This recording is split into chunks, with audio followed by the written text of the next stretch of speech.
What's up, guys? It's TRT77 here with my week 2 game of UPA Showdown. This week we take on DJ Barara. I have got both teams on your screen right now, and I'm just gonna go over and brief about the sets we've got. As you can see, he's got two big threats against my team. He's got Hail Octazolt and he's got Azu. Both are really good against my team overall.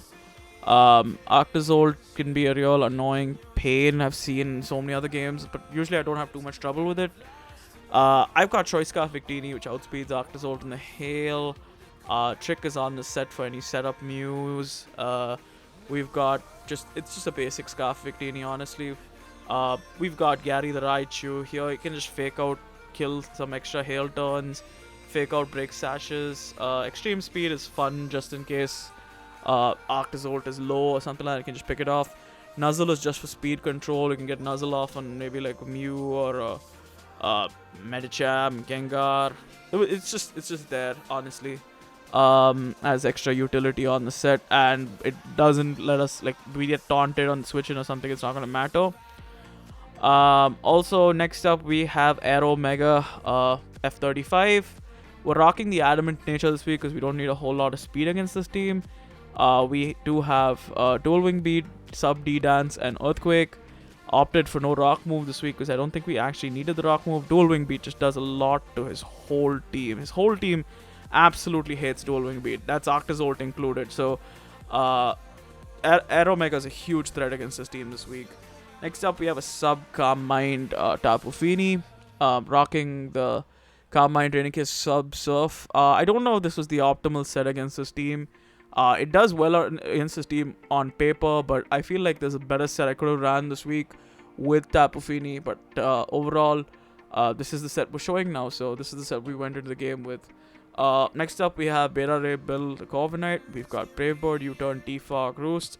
I was not a huge fan of running Defog this week because I don't expect him to bring webs against a team like mine, which is like majority of the fast mons like are off the ground or like bonds I could run boots on. So I don't really expect him to run webs on his team this week. But then I also thought, you know what, if he has like a Rocks Mew or a Rocks Bishop, I want to be able to get rid of Rocks for Aero. I don't want Aero to have to deal with Rocks because I'm not running Roost on Aero. Next up, we've got Dusclops with Poltergeist, Poltergeist, Brick Break, Haze, and Pain Split. Sorry, words are hard, guys. But yeah. Brick Break just breaks screens. Also hits Bishop really hard, especially on the switch-in. He never one-shots us no matter what, and Brick Break does a butt-ton to Bishop. Poltergeist is good stab, does a lot to Medicham, and this is being a Fizz-Def, Dusclops really takes nothing from, like, non-boosting item on either Octazolt or even, like, Azu doesn't one-shot us, so it's a very good mid-ground pivot in this game. Overall, this is the 6 we're bringing, guys. Pretty basic 6, but I feel like overall we cater to most of the threats on his team. I like the Raichu set especially, but I also need to let you guys know that this is the last week we have Raichu. We are dropping Raichu and Kecleon for Rotom mode to give us a better grass type and a mon that's just better at dealing with bulky waters and an extra defog option overall. Even though we lose a rocker, I'm not too fussed about it. I just like having a more consistent defogger without having to run defog on Corviknight. Now we'll just jump into the game, guys. As you can see, he's brought both his Hail Core, Mew, Medicham, Azu, and Tortinator. Now I assume Tortinator's here because of perhaps extra breakage for Corviknight. That's probably the only reasoning, or maybe he was afraid of a setup Corviknight. Either which way my lead stands, it's going to be Raichu, guys. And I'm going to lead up with Raichu here as he leads Azu. And here, I'm just going to click the Fake Out first, obviously, because easy damage. And here, I'm just going to click the Nuzzle as planned as he goes Octazolt. I realized maybe I should have probably clicked Volt Switch here as a better play. Here, I'm going to see what he does as he goes for the substitute. So, he's sub-lefties. I'm not too concerned. I'm just going to go Victini here and click U-turn. Not a huge deal. Just do that.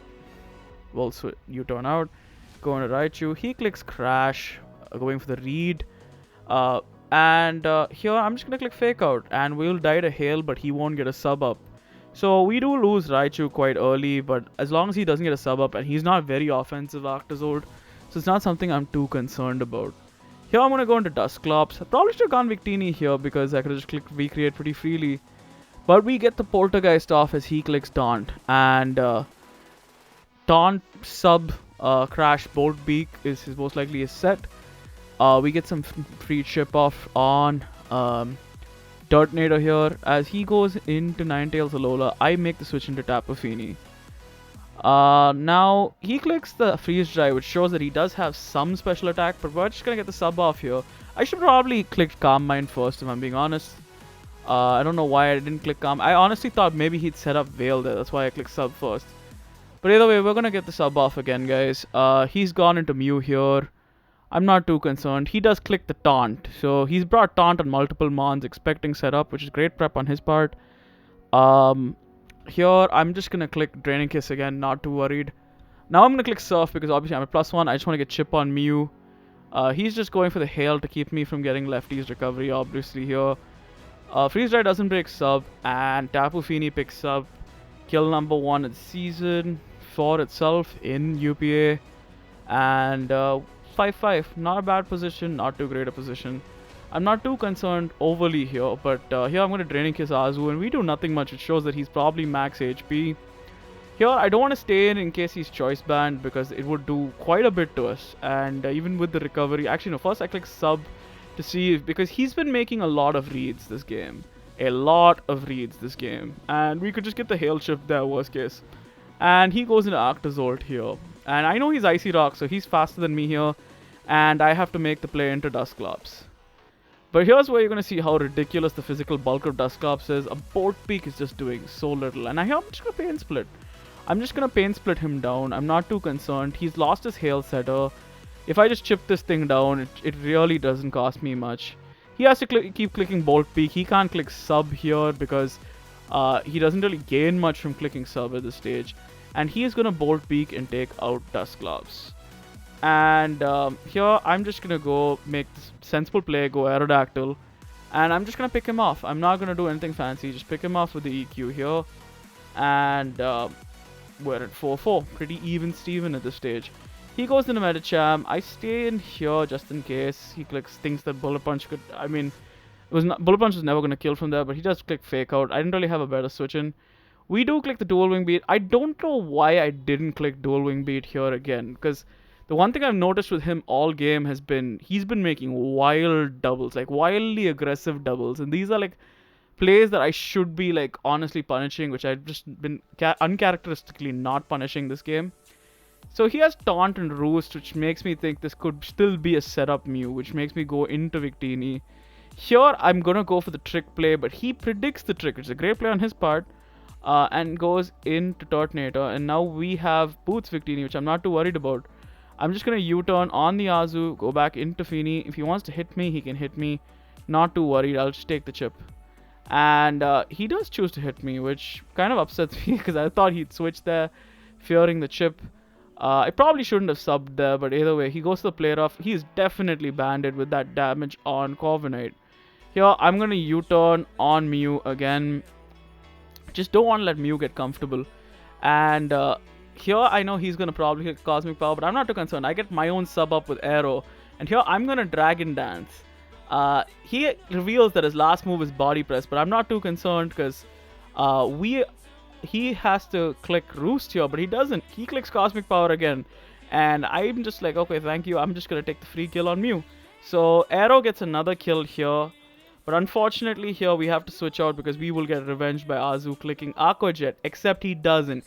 He clicks Focus Punch. This is a great play on his part. I don't agree with the play because I think that honestly there, if I click Sub again, just as I've been clicking Sub all game, that was just GG. That was just GG there. I mean, obviously I had to make way for the possibility that Azu clicked Aqua Jet, especially on a band set.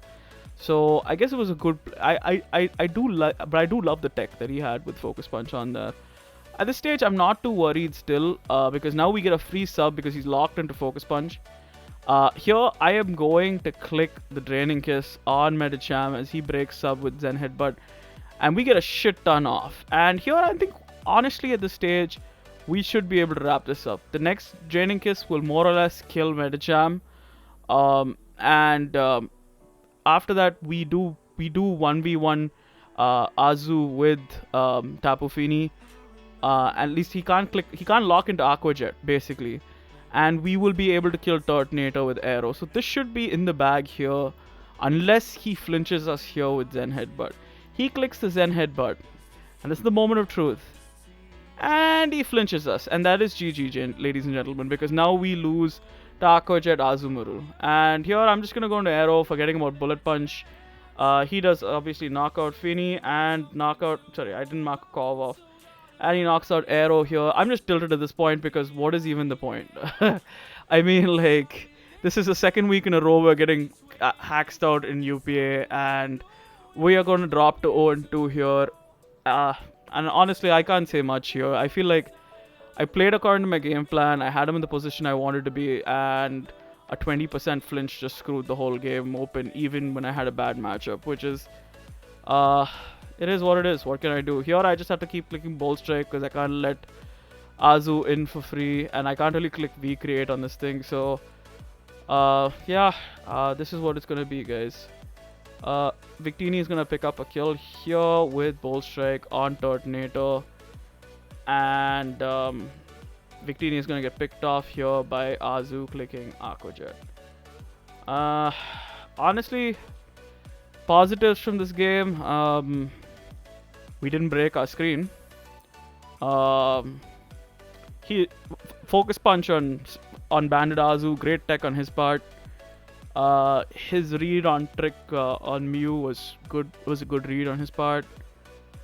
That's about as much as I can take out of this game. Honestly, this is just one of those games I physically don't think I could have won, because I think I could not have physically been in a better position than I was with how bad the matchup was already, and like the fact that I got to a position where I had covers for all three of his mons and he flinches me to win the whole game. I mean, this is the game we play. This is why Pokemon will never be an esport. But GG's to DJ. I think DJ's prep was really good. I think that he maybe made a few too many aggressive players that weren't always that necessary, but I do think maybe that just comes down to playstyle for some people. This is my first time playing against him or watching him, but I wish him nothing but the best. Obviously, he can't control what he has to play to his win con. I don't blame the guy at all. He was really nice with scheduling and everything. But GG's to DJ. Hopefully we run this back in playoffs if we make it to playoffs, because at this point, I just want a UPA game without me getting hacked out, which is, it might be a bit much to ask, but this is probably just tilted me talking, but hopefully we just make it back, guys. Well, I mean, we're not in a hole yet, really. We're 0-2, -3. We have plenty of the season to bounce back. We have plenty of time. Our week 3 games against Goki Gamer. And hopefully we don't get hacks there. Also not the most favorable matchup for us, but hopefully we just don't get hacks out there as well. So I have not much else to say, guys. My other uploads should be going up this week. I'm still deciding whether or not to upload the meme game for TBA week 9, but we will have our finals BDL game and our week 10 WPF games this week. So stay tuned for that, guys. And this is TRT77, and this is me signing off.